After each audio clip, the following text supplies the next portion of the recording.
सोचिए, आपका student visa पहले ही इशू हो चुका है, आप यूएस में पढ़ाई भी कर रही हैं, सब कुछ ठीक ठाक चल रहा है, लेकिन एक दिन आप CEAC पोर्टल ओपन करते हैं, वहां पर लिखा आता है नो स्टेटस।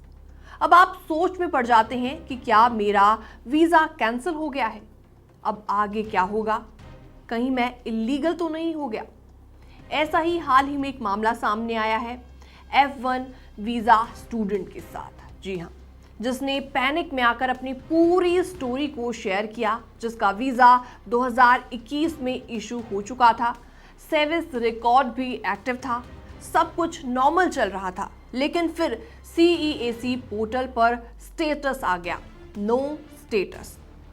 अब ऐसा सिर्फ एक स्टूडेंट के साथ नहीं हुआ, बल्कि तमाम स्टूडेंट्स के साथ देखा जा रहा है।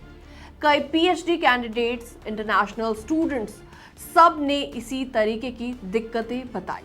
लेकिन आपको इसमें घबराने की जरूरत नहीं है। क्यों? आइए सब कुछ आपको डिटेल में बताते हैं। हेलो एंड वेलकम, मैं हूं आपके साथ प्रेरणा कौशिक और आप देख रहे हैं NBT इंटरनेशनल। दरअसल CEAC यानी कि कॉन्सुलर इलेक्ट्रॉनिक एप्लीकेशन सेंटर एक ऐसा पोर्टल जो वीजा की प्रोसेसिंग के टाइम पर इंफॉर्मेशन दिखाता है।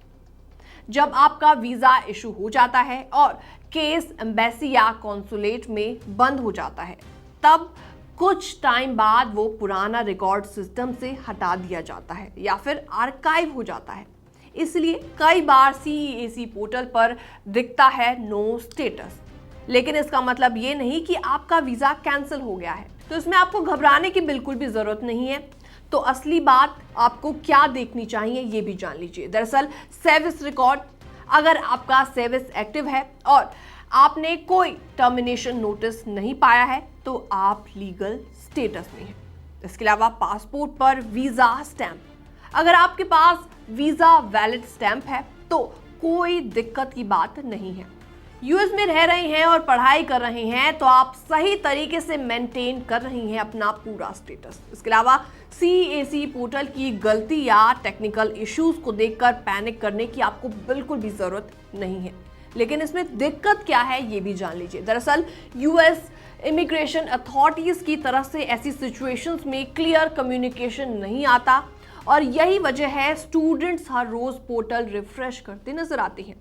और इसी बीच अनसर्टेनिटी में डर और एंजाइटी काफी ज्यादा बढ़ जाती है स्टूडेंट्स की। तो ऐसे में स्टूडेंट्स को क्या करना चाहिए? अपने DSO यानी कि डेजिग्नेटेड स्कूल ऑफिशियल से तुरंत कांटेक्ट करें अगर कोई आपको कंफ्यूजन है तो। इसके अलावा सर्विस स्टेटस चेक करते रहें, ना कि सिर्फ CEAC पोर्टल पर भरोसा करें। अगर आपको ट्रैवल करना है तो इंश्योर करें कि वीजा एंड सर्विस दोनों आपके वैलिड हों। और सबसे इंपॉर्टेंट बात, अफवाहों पर बिल्कुल भी ध्यान ना दें। सोशल मीडिया पर पैनिक वाले पोस्ट से हमेशा दूर रहें। इसके अलावा CEAC पर नो स्टेटस दिखना हमेशा खतरे की घंटी नहीं होता, ये सिस्टम का तरीका है पुराने रिकॉर्ड्स को मैनेज करने का। तो अगर आप इंटरनेशनल स्टूडेंट्स हैं और आपका वीजा इशू हो चुका है, सर्विस एक्टिव है, तो आप सेफ हैं। तो ऐसे में stay calm, stay informed and अपने लीगल डॉक्यूमेंट्स रेगुलरली चेक करते रहें। फिलहाल इस रिपोर्ट में इतना ही। बाकी तमाम अपडेट्स के लिए बने रहिए NBT इंटरनेशनल के साथ।